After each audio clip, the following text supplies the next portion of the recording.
You're listening to The Phillip Jordan Show.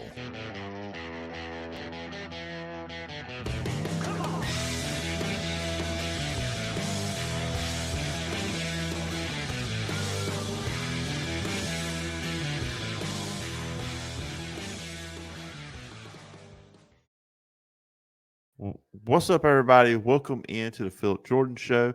I'm your host, Phillip Jordan, in-studio host and producer of Dutton Woods Football on 96.9, a legend and Auburn writer for Last Word on college football. On today's show, on this Friday edition of the show, I am going to be joined by Sporting News National College Football writer Bill Bender. We will talk about, will Jim Harbaugh return to Michigan next season? What was his thoughts on Nick Saban's retirement last week and Kalen DeBoer coming in? And how short of a leash could DeBoer be on there at Alabama? And we'll also look at some of the 2024 college football playoff contenders. Then I'll be joined by Colin Lacy. He is with Westwood One Radio. He was on the sideline. He was covering the game. He was working the game for Westwood One between the Tampa Bay Buccaneers and the Philadelphia Eagles this past Monday.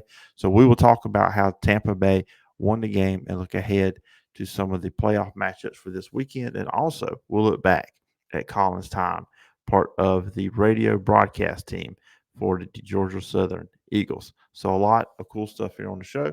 And then I will end the show giving you my playoff picks for the weekend. You can check out the Phillip Jordan Show podcast over at wiregrassdailynews.com or wherever you get your podcasts. If you're on Apple Podcasts, please follow, rate, and review. Leave a review, and I will read it on a future edition of the show. And if you leave just 4 stars, you are just a straight-up hater. You can email me at sports.phillipjordan@gmail.com. Joining me on the show today is Bill Bender. Of course, you can check him out over at the Sporting News.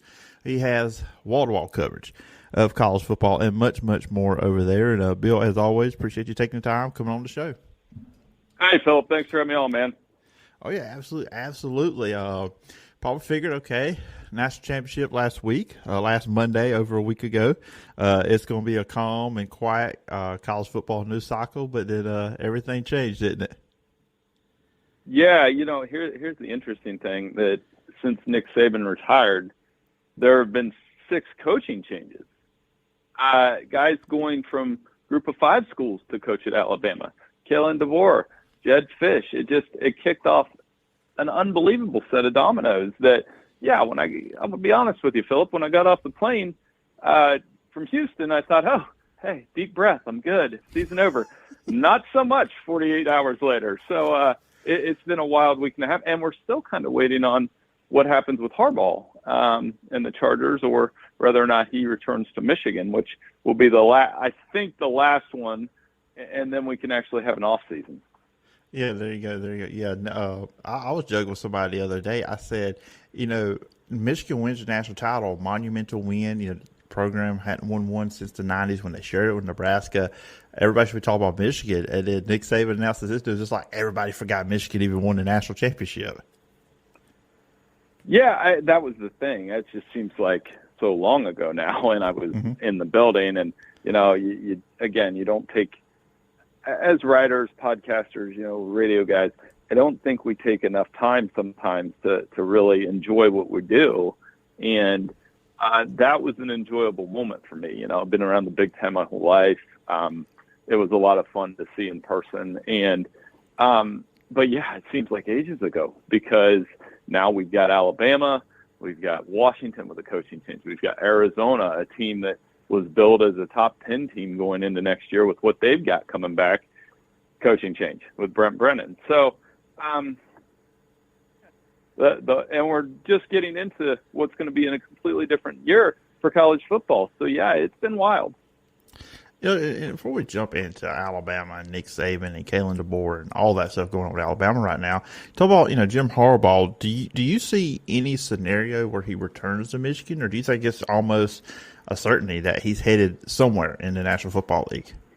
So I thought he would have been the Chargers coach by now, honestly. Now, I get that they had a parade and they had those kind of things going on, and then there's the rumors that, well, he kind of wants to stay, but he wants It's like an episode of Law and Order. He wants immunity to stay at Michigan, and for violations that haven't really he hasn't been penalized for. So I think that is an added wrinkle. I think Michigan's roster is gutted but it's in a good way. It means they did something. They won a national title. They're going to have a ton of guys in the NFL draft, J.J. McCarthy being one of them, obviously.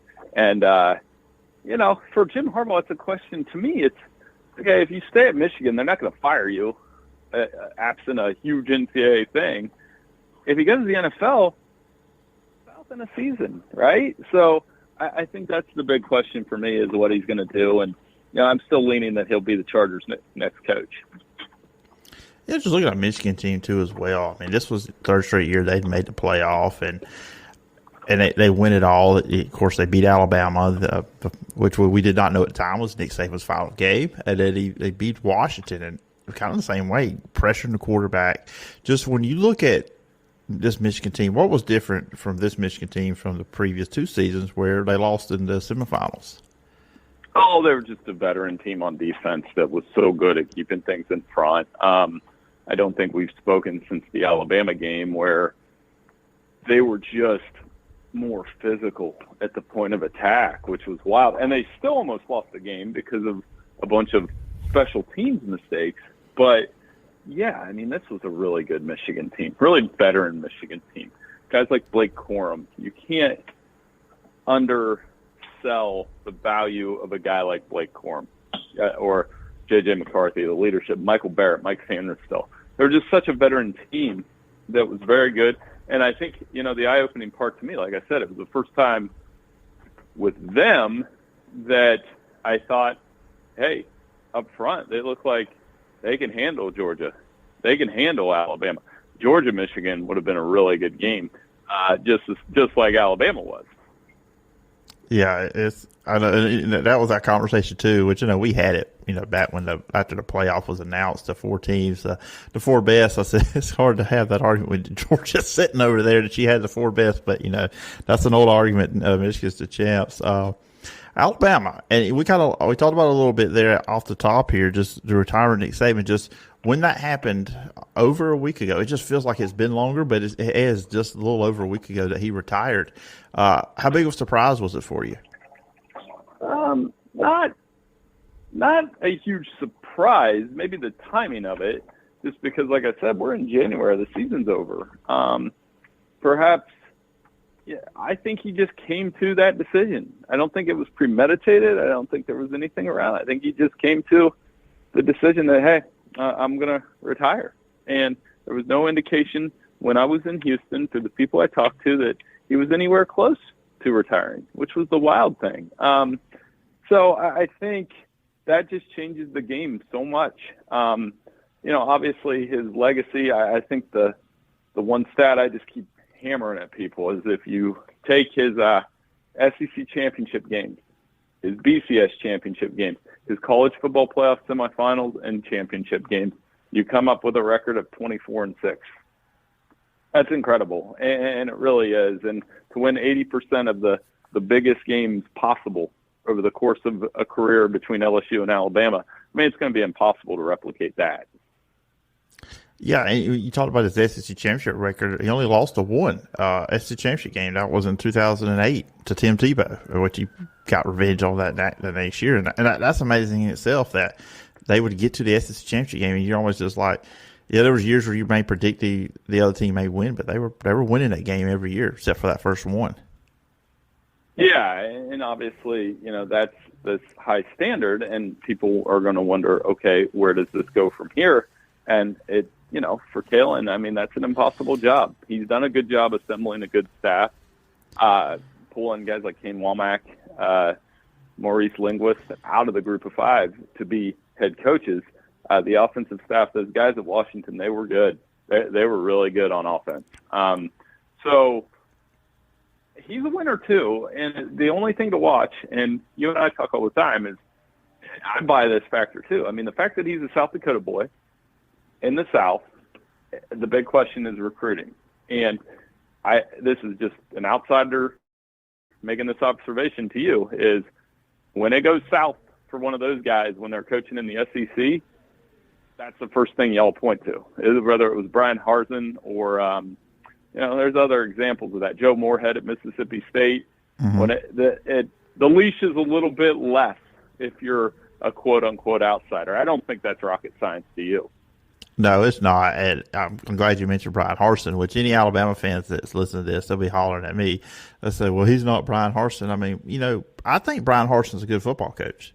He just wasn't a fit in the Southeast and at Auburn, which Auburn is a different animal than a lot of them. But you're right. I mean, you do get the leash is a lot shorter. And I'll get your opinion on this. Had it been like a Lane Kiffin or Steve Sarkisian, somebody that had worked under Saban before, do you feel like that would be one where they get a little bit longer leash than maybe what Kalen DeBoer could potentially get? Yes, but I also think those guys were smart enough not to be the guy to follow the guy. Mm-hmm. Like that, maybe they bring them in next. Dabo, I use the same analogy up here. I said Dabo plays off great at Clemson. Would have been an interesting candidate for Alabama given the ties. Dabo wouldn't fit at Michigan, fit at Ohio State. I mean, that's the thing. You can't that's why this sport is regional, and I think that's one of the things that makes this sport so much fun is you have those conversations. But to answer your question, I think they were probably at least called for sure. And maybe it was like, I don't know if I'm going to follow Nick Saban because it's going to be so darn hard. You heard Steve Spurrier talking about that on the Feinbaum show last week. Yeah, and I'm glad you bring up Spurrier because that's kind of something I was just having casual conversation with people. That's what I always think of when you want to be. You don't want to be the guy to follow the guy. You want to be the follow the guy to follow the guy. When you look at Steve Spurrier when he left Florida, then Ron Zook comes in. He wasn't bad. They were usually an 8-3, 8-4 team, and then Urban Meyer comes in, wins a couple of national championships because he's not following Spurrier. He was following Ron Zook. It's a little bit different situation. Yeah, I mean, that's the program that you could really draw the closest comparison to. And we did that in a column over at SN where, Florida sifted through some coaches, had a lot of turnover, got Urban Meyer, had that run with him, but it was short-lived. And the rest has been really tough. If you look at Alabama between Bear Bryant and Nick Saban, same deal. Head coaches have success. Gene Stallings won a national title. Head coaches win 10 games.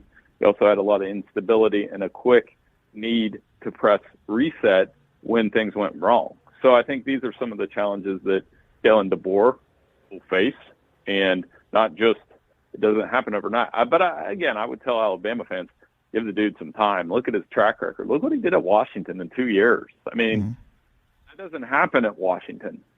It hadn't happened at Washington since the 1990s. And, Michigan beat them, but, that's Michigan. Michigan's one of the 5, 6, 7 great football factories in the sport right now. You're talking about, and, tremendous job he's done everywhere he's been. He's won everywhere he's been, has Kalen DeBoer. But, I know you look at the Alabama players that are leaving the program. Of course, it started, Isaiah Baum, their best receiver. He's off to Texas. See, Caleb Downs is in the portal. See, a lot of players that have entered the portal have left Alabama. So at least going into year one, for you, how concerning is that if you're Kalen DeBoer? Pretty concerning, yeah. I mean, obviously, this is the hard part with college football now. I mean, because it's the timing on the calendar, and now, what do you do? Who you're supposed to pick up? I mean, I guess with spring practice, there'll be more. There was going to be some roster attrition. There always is. And it's more noticeable at places like Alabama. I mean, Caleb Downs' biggest loss. He's one of the best players in college football already, and he has 2 more years. So if he ends up in a Georgia uniform or Ohio State uniform, that's something that, that wouldn't be the best thing. Yeah, it is. I mean this jokingly, but I kind of see at the same time. I think Kirby's over there at Georgia kind of licking his chops right now, seeing all these players and coaches departing from Alabama. He's like, okay, let me have this guy. Let me have this guy. Because it seems like a lot, especially with the defensive backs. That's with Javarius Robinson going over there. Georgia's really, some of those guys are headed that direction too. Yeah, I mean, it definitely is. So I think Georgia will benefit. Ohio State will benefit. And, we talked about this before I came on, the early top 25 type list. Mine's outdated already. It lasted about 4 days. But I wouldn't change too much. I think Ohio State, Texas, and Georgia will probably be 1, 2, and 3 in some order in most lists. Alabama and Michigan, because of the coaching changes, will probably be in that top 10, but there's a lot of question marks. And then, like I said, a school like Arizona, all that momentum they built, you're like, well, they lost their coach. So where does it go from here with Brent Brennan? Especially if Noah Fafita gets in the portal and goes somewhere else. So it's definitely fluid. That list will change. A lot will change in college football next year. A lot will change how we kind of size up who those 12 playoff teams will be. Yeah, that's right. As we go into that, and you talking about with Ohio State, just what they've been doing. I mean, Will Howard and you get Quinshon Judkins. If they get Caleb Downs, they look like they're really stocking up for a big year. I know Ryan Day has had a great record there, but obviously not beating Michigan is something Ohio State fans do not like. That's concerning for them, but it really looks like Ohio State's really pushing hard through the portal and really stacking up this roster to make a run at it next season. Yeah, I mean, Ohio State's loaded. I mean, getting Quinshon Judkins, getting Will Howard, the response, it's kind of like an Empire Strikes Back response to Michigan winning the title, and increases the urgency there. Yeah, there's nothing wrong with that program. The other part that they're bought in is it's kind of a cool thing to see is several of their defensive stars came back. That was a top 5 defense this year. And those guys bypassed the NFL to come back because they felt a responsibility to come back and beat Michigan and win a Big Ten championship and take their national title shot, which, that allowed the bad feelings from Michigan or watching Michigan win it all, or the Missouri Bowl game, which was a complete disaster. It allowed those out the door. Yeah. I've tried to erase watching that game out of my memory. Just that was a bad Friday night. I should have done something else that night, Bill. Watching that game, it was a tough one. That's setback offensive football there for a while, sure. But yeah, I think all of that is out the door, and Ryan Day's built some momentum, and obviously the pressure will be when they get on the field in this new look Big Ten to go execute and win that Big Ten championship. Real quick before I let you go, as we talked about this, I think the last time I had you on the show, that me and you share something in common that we're, both Packer fans. Any chance against the 49ers? Can they make a big surprise like they did against the Cowboys? Well, I'm still excited. Jordan Love was wonderful against the Dallas Cowboys. But it works like this, Phillip. You go from being elated that they won to by Tuesday, I was kind of like, I'm just going to enjoy this till the 49ers beat them, to, yesterday it was kind of like, well, if they do these things right, they got a shot, to by Saturday I'm going to be like, hey, we're going to beat the 49ers. We're going to the Super Bowl. Why not? And the biggest reason why there will be some semblance of belief is that Jordan Love is fantastic. The way that he spreads the ball to these receivers is unbelievable. Their defense might not be good enough to win this game, but anytime they play the 49ers, I get excited, and it'll be another fun chapter in that rivalry. Yeah, definitely. We'll see if we can do something Aaron Rodgers struggled against. I was against the 49ers, so it'll be fun this weekend. We still got the football with the NFL. And, Bill, it's always fun having you on the show, talking all things college football, and a little Packers thrown in there. But the listeners and viewers out there want to check you out. Where can they find you on the work you're doing? Yeah, I'm at BillBender92 at sportingnews.com. I'm super excited. Like I said, I appreciate all you do for me, and we'll have plenty of content up about college football and the NFL and Harbaugh and Alabama and everything else over the next coming days. All right, sounds good. Everybody go give Bill a follow and check out the Sporting News. And Bill, once again, I appreciate your time, and I look forward to when we get to do this again. Hey, no problem. Thanks so much.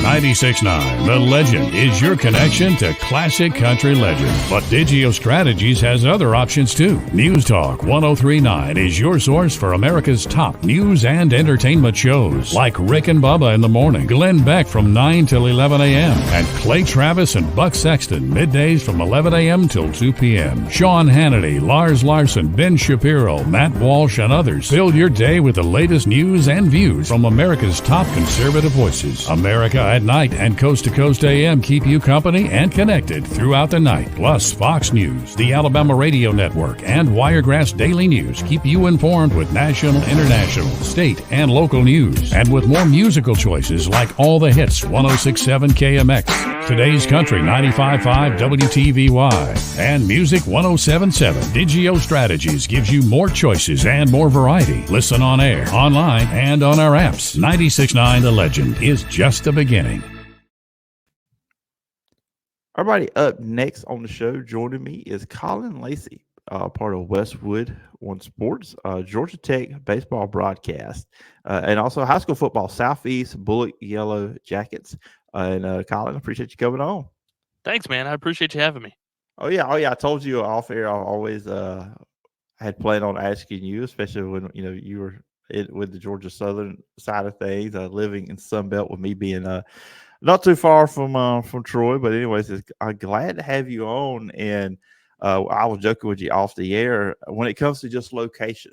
You did get the better end of the deal than a lot of broadcasters did on Wild Card Weekend, getting to go to the warm area of Tampa Bay. Yeah, when I got to Tampa Bay and it was 65 degrees, there was a little bit of mist, and we were talking like, man, I hope it doesn't rain. And then we started thinking, you know what? We're not going to complain about anything that happens here. It's not minus 12 degrees and 3 feet of snow and all of that. I think we're pretty good with a little mist. Oh, did you see this week, talking about the weather, somebody asked Todd Bowles, how is he going to prepare his team to get ready for the cold weather of Detroit? And he handled it like a 100% pro. I mean, he was great with it, but told the reporter, yeah, we'll be playing in a dome. I guess she didn't know that they play in a dome. He said the only time we're worried about the weather will be about the 20 seconds for getting off the bus. I was like, I hope that is just somebody who doesn't normally cover sports that was doing that, because the Detroit Lions have been playing indoors for 30, 40 years. Yeah, a long time. Yeah, as long as I've been watching, they've been inside. So yeah, that was probably as long as we've been alive. But yeah, the Pontiac Silverdome, and then where they're at Ford Field. But Tampa Bay beating Philadelphia. I'll admit, going into it, I did not know who I wanted to like in this game, because I knew Tampa Bay had been playing well.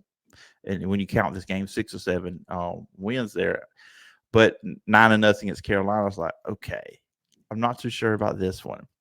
And then obviously the Philadelphia struggle coming in. For you and your broadcast partners in there, you worked with Kevin Kugler, Kurt Warner, and Taylor Davis in this game as well. What was kind of the feeling going into it? It was kind of a lot of what you said. Didn't really know how to take either one of these teams coming in. You knew the Eagles had struggled. They ended up, after this game, losing 6 of their last 7 on the season. But you knew they had some tough games. They had battled through some injuries, especially on the defensive side and the secondary.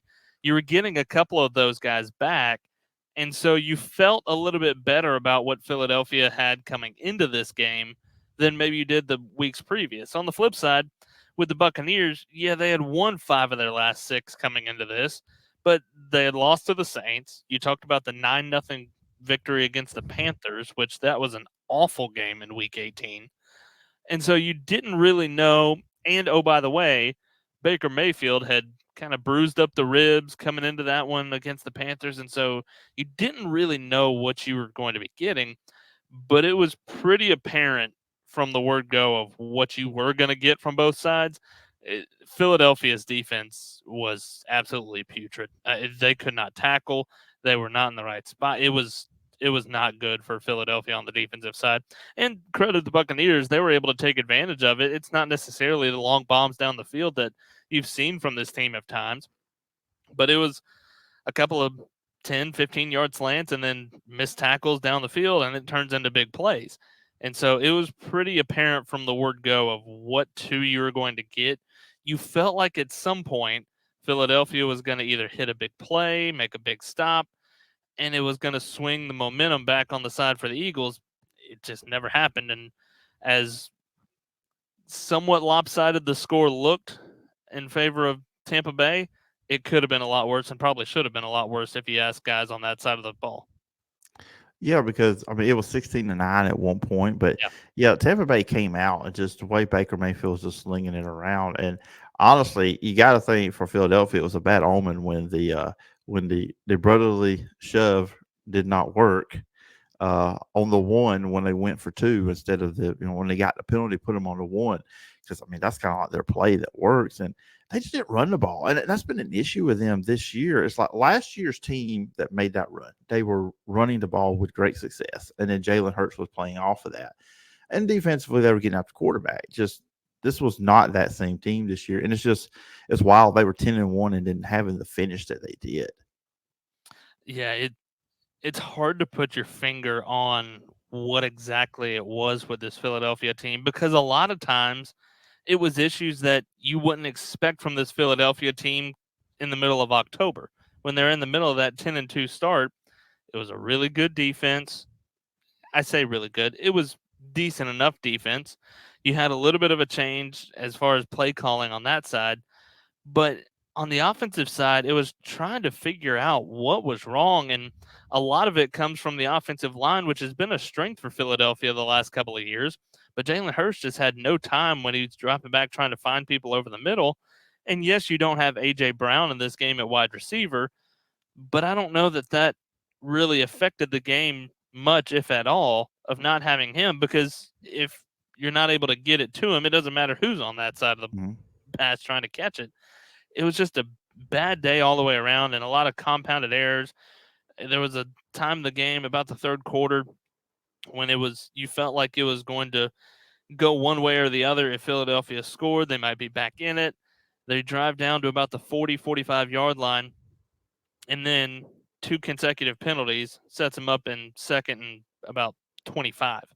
And so it's a couple of compounded mistakes that turns into a big-time problem for Philadelphia, and they just couldn't get anything going. And, again, credit to Tampa Bay.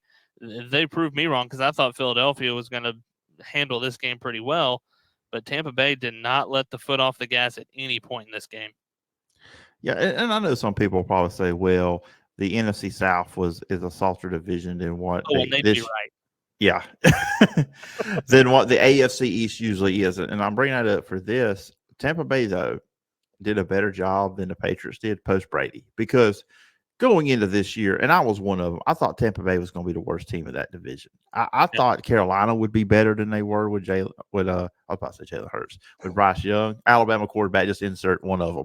Yeah. And then I thought for sure New Orleans was going to be the best team. I kind of didn't know about Atlanta just because of the quarterback situation, which looks like they're about to have Bill Belichick as their head coach. So we'll see what goes down there. But just a job Coach Todd Bowles and this staff has done just to have a better team than they had last year with Tom Brady, which was 8-9. Yeah, and you got to give a lot of credit. And I probably wouldn't have said this 6 weeks ago. You got to give a lot of credit to Baker Mayfield. I mean, you look at a guy that's bounced around a couple of different teams over the last 3 years. He's had 8 different head coaches. 3 years, 8 head coaches. Just to be able to kind of keep the nose down and keep grinding, he's finally fell into a spot where he doesn't have to be the absolute stud quarterback. And I think Kurt Warner said it best on the Westwood One broadcast of this game. He is a starter in the NFL. He is not a top 10 quarterback, but Tampa Bay doesn't need him to be a top 10 quarterback. When you've got guys like Mike Evans, Chris Godwin, Rashad White at running back, you don't need him to be a top 10 quarterback in the NFL. Is he a top 32 quarterback in the NFL? Absolutely. And he's landed in a spot where he doesn't have to be the guy, and he's able to use the pieces around him. And as long as you've still got the pieces around him and a really good defense on the other side of the ball, he's going to be able to thrive down there in Tampa Bay. Yeah, and what was it, 2020, the year with the Browns, he played super well. I mean, he showed with the Browns when he's healthy and everything's right around him. He's one of these quarterbacks. I look at him. He's not probably going to. He's not like a Patrick Mahomes or someone that can take lesser talent and lift it up. He's probably not that guy. He probably is more in the ilk of a Kirk Cousins. But when he's healthy and everything's working around him, he's a very effective quarterback. He's not a guy that is going to rally an entire team and win a whole lot of games single-handedly. But on the flip side, he is not a guy that is going to do something completely crazy and lose a lot of football games. He's kind of, I know this is going to sound a lot worse than I mean it, he is an average quarterback. He is a good starter, a solid starter in the NFL. Could he grow into something better? Absolutely. But right now, he is a top 32 quarterback in the NFL. He deserves to be a starter in the NFL and to have that job pretty solidly, but he's not a guy that's going to take you to the next level. But I will say this about him: whether what's going on in the game, he's going to go down swinging. That's another thing with There's no Baker doubt. Mayfield. He's got that toughness about him. It's watching him before the game. It was not comfortable for him at all to play in this game, let alone be able to throw it as many times as he did. But he powered through it, and a lot like he said with the ankle injury going into the Carolina game the week prior, he's like, it's going to take everything in this organization to not get me to be on this field. I'm going to be on this field for my team. He powered through 2 games when a lot of people would not have. So, how do you see them matching up with the Detroit Lions, who's coming off a tremendous victory, fun game there against the Rams? Jared Goff, I don't know, got some revenge, got a chip off his shoulder. I don't know, beating the Rams, his former team, but now they get to host again indoors for that reporter. She's checking out this podcast. It will be indoors there in Detroit. But how do you see Tampa Bay matching up? This is going to be a really good game. And I think going forward, and obviously this is what you want in the NFL playoffs, a couple of pretty good teams going at it and turning into really good games. And so I think you're going to have a really good game. I think if I had to pick right now, I think Detroit's probably a little bit more talented at a couple of different key spots, especially offensively. But don't count out this Buccaneers team. This isn't a team that's necessarily going to wow you with a bunch of stats and not necessarily a team that's going to run the ball especially, but on the flip side, it's a team that you can't count out of anything because they've shown it time and time again.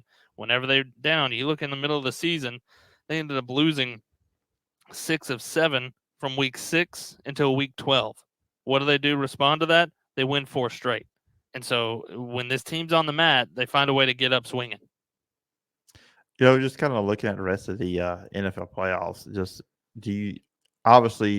we all assume they're going to play the 49ers, whoever wins that game. You would think.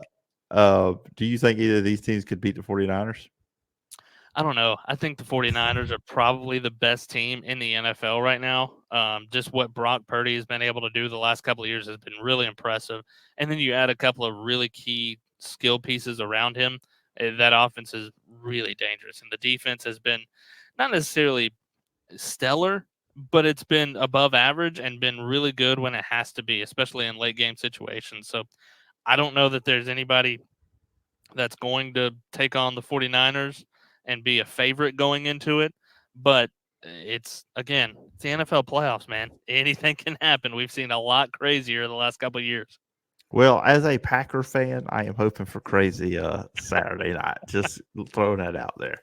I didn't expect them to be in this. I thought that Dallas would beat the Packers. So I'm, kind of, shocked. A little bit warmer in San Francisco than Green Bay, I'd imagine. Yeah, it is. It is just a little bit. But hey, they were inside against the Cowboys, basically. I mean, I know there's the little bit of an opening, but anyways, just real quickly, this week, the other games this weekend.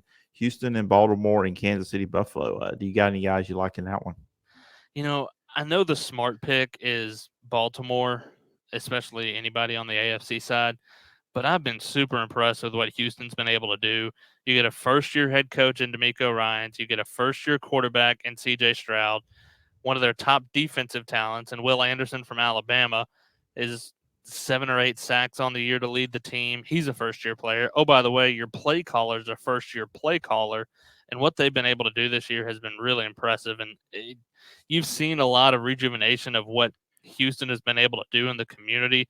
That's a football town. They love football down in the middle of Texas. And so what they've been able to do, compile that with what the fan base around them is, that's a scary team. And I know they have to go on the road to Baltimore, and that's not an easy trip, and it's going to be awful cold up in Baltimore. But Houston is a team that I think could surprise a lot of people. I don't know that they're necessarily going to beat the Ravens, but Houston, especially the next couple of years, is going to be a really scary team coming up in the NFL. Yeah, absolutely. And then, of course, we get Kansas City and Buffalo. I mean, I feel like Patrick Mahomes, Josh Allen is the new Brady versus Manning. Yeah, you could say that. I mean, these are 2 really good teams, and this may be the best matchup of the weekend I love the Bills. I love what Josh Allen is able to do. I got to see them a couple of weeks ago when they were down in Miami. And I know you can talk about Mahomes and the turnovers, especially early in the season. They had a lot of injuries through the middle part of the season in Buffalo. They're back to pretty much full strength, or as close to full strength as they're going to get. That's a scary team. And I know Kansas City has been really good with Patrick Mahomes, but they've struggled the last couple of weeks down the back half of the season. Don't be surprised if Buffalo is able to knock off Mahomes again. Yeah, this is the first time ever Patrick Mahomes is playing a road playoff game, and that is very Isn't that crazy interesting. to think? Yeah, It seems yeah. like he's been around forever, and this is his first road playoff game. It's just a testament to how good they've been to Yeah. be the number one seed in the AFC every year, where they did not have to go on the road. But it's very intriguing. I just want to see how they react to that. Going and of all environments, you're going to have to go to Buffalo, and that's Right. going to be an intriguing one. Not the easiest place to play if you have to go on the road, especially for the first time in the playoffs. And Bills Mafia traveled down to Miami, and it was pretty impressive. I can only imagine what it looks like when they're at the friendly confines. Anybody jumping on cars and stuff like that when you're there? No, I tried to get out of there pretty quick. I had a long ride home, but I was not staying around for any of the post-game festivities. Yeah. They are a fun crowd, and they makes it tough to go there. Yeah. Oh, real quick before I let you go, of course, I told you off air. I always like talking broadcasting stuff with people, and of course, with you, you were the sideline producer for the Westwood One broadcast on Monday night. Just for people who don't know, just what does that entail? So with Westwood One, I bounce around from a couple of different spots. I do spotting, which is just kind of pointing out who has the ball and stuff for the play-by-play guy. And then sideline producing is the best way I can describe it is essentially a sideline reporter that doesn't talk. So anything the sideline reporter would be getting down on the field, whether it's injury updates, that's a big part of it. Post-game interviews, any information from it, easier in the NFL because each NFL team has a PR contact on the sidelines that they can relay to.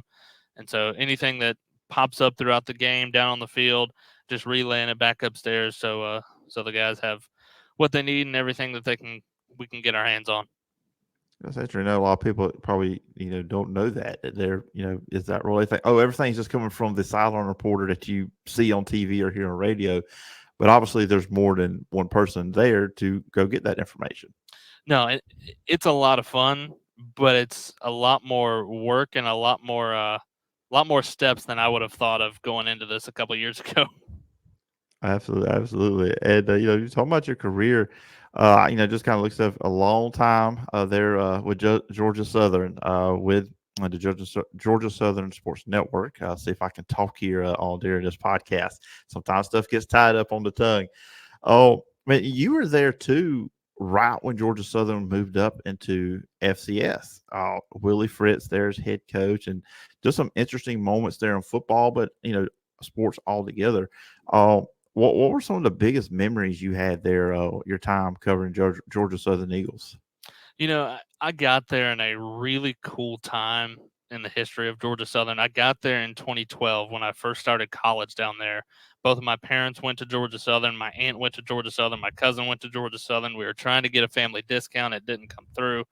But when I first got there, I got plugged in right away with the Georgia Southern. It was radio network at the time, turned into sports network whenever it came under the Learfield umbrella, but got tied in with Chris Blair, who's now at LSU, Ryan Chambers, who's now at University of Virginia, Chris Draper, who's out in Las Vegas. And those three guys kind of not only did the radio broadcast, but also did the sales side of it. And so I got to see a lot of different things from a lot of different angles. And then, oh, by the way, the first year I'm there is when they announced that going to be moving to the Sun Belt Conference from the Southern Conference, which was well overdue, especially moving up from 1AA or FCS to FBS. And then the last game that Georgia Southern plays football-wise as a member of the Southern Conference and an FCS team, go down to Florida and knock off the Florida Gators in the Swamp. That was a fun day, I can guarantee you, and there were a lot of really upset Florida fans at us that day. Oh, yeah. But you get into that, and then you move your way into the Sun Belt Conference, and everybody talks about the jump from FCS to FBS, and it was really eye-opening how much of a jump that is. And it's not necessarily on the field. There is a jump on the field and what the talent level looks like in these teams, and especially the consistency from top to bottom in the league. But it was the fact of no matter where you went in the Sun Belt Conference, for the most part, that everybody around that athletic department and fan base cared so much about teams. I mean, you go to Troy and you walk into anywhere around Troy, Alabama, and people are talking Trojans. You walk around anywhere in Louisiana, and people in Lafayette love their Cajun baseball. They love their Cajun softball. And so the passion around those programs and again, just the care. And it sounds extremely simple, and kind of it is, but just being able to be around people that care and take pride in what they're able to do to put on the product of what that team is, that's a huge jump from where Georgia Southern came from. And it was really fun to watch the transition into the Sun Belt. First year in football, able to go perfect in Sun Belt Conference play, win the conference, and so many memories over, 10 years at Georgia Southern. It doesn't seem like that, but 10 years at Georgia Southern. I mean, my last broadcast at Georgia Southern was when Georgia Southern hosted a regional in baseball in Statesboro at J.I. Clement Stadium, which I never would have thought would have been possible. And so a lot of really good memories, but a lot of really good people. We were talking before we started going on this of Barry McKnight over at Troy, one of my favorite human beings. And you get to meet so many people around this league. And this league has a lot of really talented people, but a lot of really good human beings. Yeah, I agree. I've talked to some of them. Like I always say, I told you, Barry McKnight's a regular for me, but some of the Sun Belt is very underrated in a lot of aspects. I think that's one of them. And you brought up the passion, the passion that the Sun Belt brings. I got to ask you, though, you were there, Georgia Southern. For the longest, Georgia Southern is known as a triple option team. Yep. Then here comes Clay Helton. Yep. 5 wide receivers, pro style offense. Just from used to seeing Georgia Southern do one thing and then they completely opposite. Just what was watching that transition like? It's funny because with Georgia Southern fan base, nowadays it's about half and half. Half of the fan base wanted Georgia Southern to get rid of the triple option years ago to go to what everybody's doing now. And then half of them thought it would be a sin to get away from the triple option. And so you made half the people really happy. You ticked half the people off whenever Clay Helton came in. But what Clay Helton has been able to do, he has really ingrained himself in the community. And Georgia Southern, a lot like Troy, a lot like a lot of places in the Sun Belt Conference, is extremely community driven. I mean, you look at what Statesboro is, it's a community of about 20,000, 25,000 people. Oh, by the way, whenever school's in session, there's about 30,000 students. So you more than double the city population whenever Statesboro gets in with Georgia Southern. And so really ingrained in the community and so many great people around Statesboro of really tapping into the old roots of Irk Russell, of getting back, not necessarily on the field what it looks like, but getting back to the off the field connections and being able to go around and be able to talk to your head football coach. And Clay Helton has been extremely gracious with what he's been able to do around the community, and he has made a big difference. And I know it hasn't necessarily turned into the wins and losses that people around Statesboro would like to see, but Clay Helton is the guy. Clay Helton is an absolute salt of the earth human being, and he's going to get that football program right. You can bet that. So, and I'll let you go, and we'll close out on this. But my biggest Georgia Southern football memory, the first game I ever covered, college football, was the Camellia Bowl 2018. Tyler Bass kicking that 40-yard field goal in a rainy Montgomery. I've covered that bowl game 2 or 3 times as a photographer on the sideline. So, you're down, obviously, from doing sideline work. Yeah. You're in the rain. There's nothing. You're not going up to the press box or anything like that. You're stuck. That was awesome. Of course, Tyler Bass is now kicking for the Bills, tying it back into the playoffs. But that's kind of like my big Georgia Southern memory, just because that was my first college football game I got to actually cover. So I've got a funny story about that. We put out a video a little bit later after the game of Danny Reed, the play-by-play broadcaster for Georgia Southern, his call of Tyler Bass's field goal. And a good friend of mine, Aaron Soka, who works at Duke now, he was working communications for Georgia Southern at the time. He came in our booth and started videoing from our booth. So you see over Danny and Terry Harvin's shoulder the view that we had of Tyler Bass's walk-off field goal. And so he's videoing it, but Aaron gets a little excitable. And so whenever it went through, Danny goes through his call, and right about the end of his call, because at Georgia Southern, I was up in the booth producing and everything, and so I was standing right beside him. Well, right at the end of Danny's call in the video that we put out, you see that it just kind of fades to a graphic.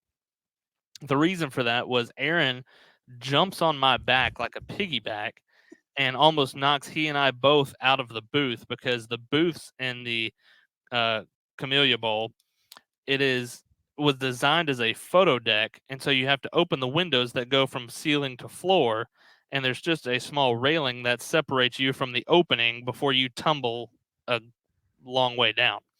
So the reason that there's no video on the end of that call is because Aaron almost knocked both of us out of the booth. Well, that adds to the story. The story of that one. You gotta find that though. We gotta find that. I gotta go see if that's still on the internet. I'm sure anywhere. it still exists somewhere. So that's gonna be my plan when we get done here. But Colin, I appreciate you coming on. I told you 15, 20. We went about 26, 27 minutes here, but it's been a lot of fun having you on. If listeners or viewers want to check it out, where can they find you on the work you're doing? So you can follow me, I guess the easiest is on Twitter or X, whatever they're calling it now, C_Lacy16. Find me on Facebook, Twitter, Instagram, all those things. I'm not great at social media, but you'll be able to at least see where I'm at. All right, everybody go give Colin a follow. And once again, Colin, I appreciate the time, and I hope we can do this again sometime down the road. Absolutely, man. Appreciate you having me on. Appreciate what you do.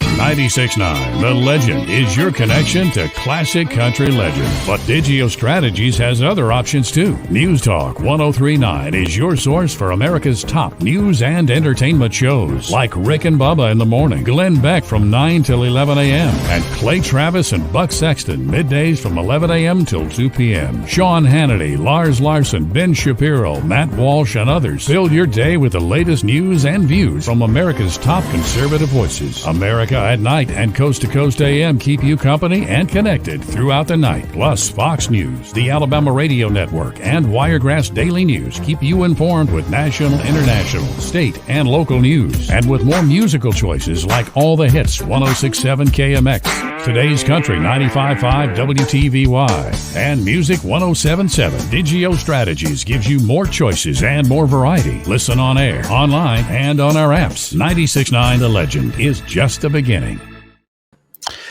All right. Once again, thanks to Bill Bender and Colin Lacy for coming on today's edition of the show. As we get out of here real quickly, my picks for the weekend in the NFL playoffs: Ravens and the Texans. Ravens are the home team. The Ravens are 9.5 point favorite. I'm going to go to Ravens here. I think the Texans play well early, but then the Ravens kind of knock off the rest. Remember, they did not play Lamar Jackson the last game of the regular season against the Steelers either. Kind of get their footing back under them. I think the Ravens will pull away at the end. Lamar Jackson will be your league MVP this year. 49ers and Packers in the NFC side of things. I think the Packers are going to probably have a hard time running the ball in this one with Aaron Jones, and then that will put a lot more pressure on Jordan Love. I think the Packers keep it close. I think this comes down to the fourth quarter, but give me the edge with the 49ers in this one. Buccaneers and the Lions, 2 o'clock NBC on Sunday. The Lions, they are 6.5 point favorite. This one, there's going to be a lot of emotion in this game. The Lions should win this one. I think they're more physical up front. I think Baker Mayfield may make some mistakes in this one. And Jared Goff has another good day. So I'm going to go with Detroit to win that one. And then I have the Bills beating the Chiefs. I just don't think the Chiefs have enough at wide receiver. And the Bills are a team on a mission. And this is the first time Patrick Mahomes is playing a road playoff game. So that is my picks for the weekend. Usually this is the part of the show where I said I will talk to you on Monday, but I will not be talking to you on Monday. I will not be talking to you on Tuesday. as I said earlier in the week, and haven't quite made this a big social media post yet. May do that beginning next week, but podcast is going to 1 day a week. Starting next week, will be coming on Wednesdays. Got one guest locked in, working on some more. So one a week. Be just saying, well, 30-minute episode. Will be 30 minutes. Will be longer. About an hour will be the goal, or we will hit at on these once a week episodes. But when we get back into college football season next year, we'll jump back into 2 or 3 episodes a week. But at this point, until then, we're coming at you 1 day a week, but a lot of guests every Wednesday. And of course, my opinions on what's going on around the Southeast in college football and just some other good sports stuff. Remember, you can follow me on social media at PJordanSEC. The podcast is available over on Apple Podcasts, Spotify, wherever you get your podcasts. If you're on Apple Podcasts, please follow, rate, and review. Leave a review. I'll read it on a future edition of the show. And if you leave just 4 stars, you are just a straight up hater. You can also check out the show over at WiregrassDailyNews.com. You can watch the show tomorrow or today on Friday on the Wiregrass Daily News Facebook page. It will go up at noon, so you can check that out during your lunchtime. And check out the show over on my YouTube channel, Phillip Jordan Sports YouTube channel. Hit the subscribe button, hit the bell for all notifications, and please leave a comment on a video. I'll read those on a future edition as well. And also posting the interviews individually up on the YouTube page and also on the podcast feed later on in the day as well. Hope everybody has a great Friday, has a great weekend. Enjoy the games. I'll talk to you guys next week on Wednesday. And until then, bye-bye.